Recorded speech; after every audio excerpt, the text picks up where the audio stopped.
Noah Fifita is sitting on 65 touchdown passes, so he needs just 2 to tie Nick Foles and Willie Tuitama for the most touchdown passes all time, 3 to break that record. It would be something to see for sure if Noah gets to that point. Brent Brennan, press conference today. We had a chance to hear from Brent, and he talked about his quarterback sitting on the cusp of Arizona football history. I'm all for anything good that happens for Noah Fifita. You know what I mean? I think that, our team goes as he goes. He's such a committed young man. He's such a loyal young man. I think he's one of those players that people are going to look back on for years to come about what a special human being he is and what a special player he was, because he continues to make a choice that is in lots of ways unselfish. He chooses his teammates, he chooses his university, he chooses the people that are here every day. And I think that part is just, he's so fun to coach, he's so competitive. He works so incredibly hard, his preparation is exceptional. And so that part makes him, really fun. So like anything that's positive for Noah, we all want that for him. Not just me, everybody in the building. Brent, when you look at the evolution of the passing game over the last month or so, what pleases you most about what you're seeing from Noah and the running backs and the receivers and the tight ends and on how they're connecting right now? Well, I think that's just, I think Noah is really getting more comfortable with what we're doing, and I think that's really, really important. I think the more time together, the better off, it has a chance to be just, because when you think about it, there's a lot of new pieces in there, right? If you're talking about at the running back position, Mahdi, Q, right, new. At the receiver position, right, Hutt, Spivey, Nunu, Wysong, right, just a lot. There's a lot of different pieces in there. Cam Barmore, like all those things. And so I think, the more they play together, the more they feel the speed of the game. I think Coach Daggy, I think the offensive staff has done a really good job. But, you're only as good as your last week, right? So I'm excited about where we're at. I think it can be better. I think there's more there. And I'm excited to see us, put our foot on the gas pedal and keep going. You mentioned that there's more there, Brent, in the passing game. What's that next step then that you want to see from them? Well, that's kind of a big question. That's how we go, big. I think that's hard because it changes game to game. You know what I mean? I think depending on who you're playing, like sometimes there's more opportunities to throw the football, or there's more opportunities to run it. You know what I mean? So it just depends on that. I think you've seen some big plays, be made by Hutt and and Spivey and Nunu and Wysong and I think there's more there for those guys to do. I think they work incredibly hard. I think Coach Wade is a fantastic coach. I think we're fortunate to have a lot of people in that receiver room that can positively impact a football game. And I think as long as Noah continues to do a great job of going through his progression, distributing the ball, like everyone's going to have a chance to make a play and impact the game.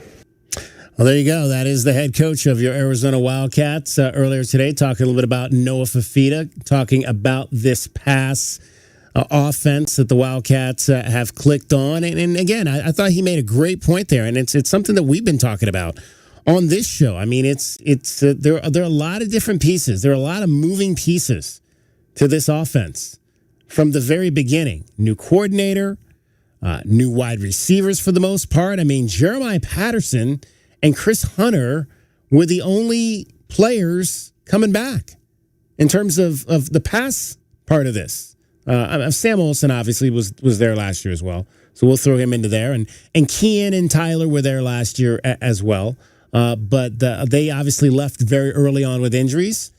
And so you had to develop that. It wasn't going to happen overnight, and I talked about it in camp.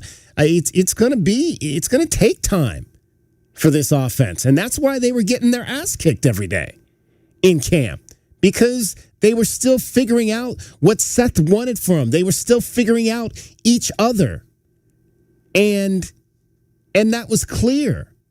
And it's come, and I think since the Iowa State game, you can see the growth that they've made, the timing. I've talked about it all week long. The timing is so much better. Go back and listen to what we talked about on Wildcat Breakdown after the Iowa State game. You can find all of that, wildcatsradio1290.com. We got a page with all of the all the extra. We literally have a page for Wildcat Breakdown that goes back to about 6 years. So if you want to listen to anything that Glenn Howell and I have said about Arizona football over the course of the last 6 years, you can just head on over to wildcatsradio1290.com. And it's right there. But what we talked about in terms of the pass game after the Iowa State game was just, Noah was throwing behind guys. And that had to improve. You had to get that timing down. And when we were talking earlier in the show with Brian Jeffries, I said, to me, there was nothing ever more evident than that pass that he made to Gio Richardson, a freshman who he had missed on deep balls earlier in the season. He had him for a touchdown against Hawaii. I believe it was either Weber State or Kansas. Had another opportunity to hit him for a touchdown and missed him because the timing wasn't there. New young freshman receiver who he probably didn't even work with much in camp because Richardson really wasn't running much with the ones. It's why I talk about all the time, and people can sit out here and say that I'm crazy or whatever, but reps in practice matter. Reps in fall camp matter for everybody. That starts with the number 7 or 8 receiver all the way down to the number 2 quarterback. Those reps matter in training camp, in fall camp. And there were just so many different pieces. And then guys got hurt. Hunter got hurt in camp. Hudson was out for a while in camp. And now those guys are getting back on the field. But you've missed, you missed all that time trying to learn this offense and then learn the timing with those guys.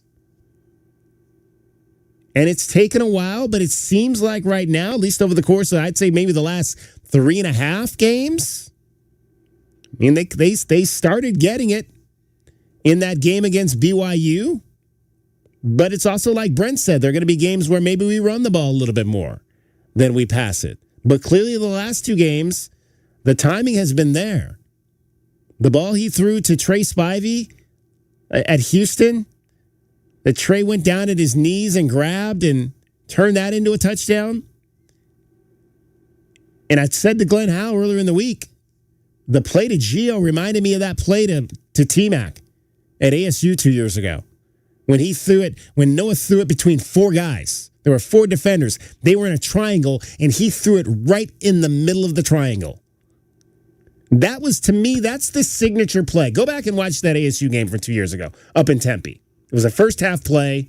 I think it went for like 57 yards. T-Mac took it down to about the 5 or 6 yard line, and they eventually scored a touchdown. Go back and watch that play. To me, that was the signature play of Noah and T-Mac during their time here at Arizona. It just showed the timing that they had with each other. 2 guys who had played with each other since the 8th grade. Okay? And you just know, it's like, I know where you're going to be. And that's guys that had been together in 8th grade, since 8th grade. I mean, trying to get that kind of timing with guys that you've been together with for 8 weeks, that's tough. That's tough. But it's starting to happen for this offense. And that's the beauty of where this team is right now going into this homecoming game against the Kansas Jayhawks. You love to see it.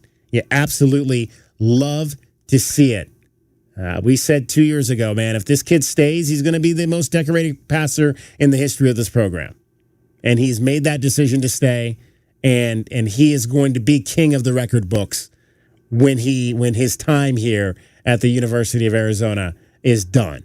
No question about that. He's got the skill level. And do I ride him? Yes. I've ridden every quarterback here, folks.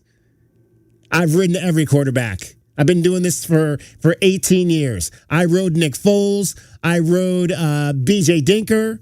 I rode Khalil Tate. I rode Matt Scott. I rode who else? Grant Gunnell. I rode Plummer and all those guys. McLeod. I'm hard on quarterbacks. It's the most important it's the most important position on the field. But there's no question. And anybody that wants to sit here and say that I believed that Braden Locke was better than Noah Fifita is a flat idiot. A flat idiot. Because there's no planet where Noah Fifita was ever not the best quarterback on this team. Doesn't mean he should get all the reps. But there's no question, and there's never been a question, that he's been the best quarterback on this team.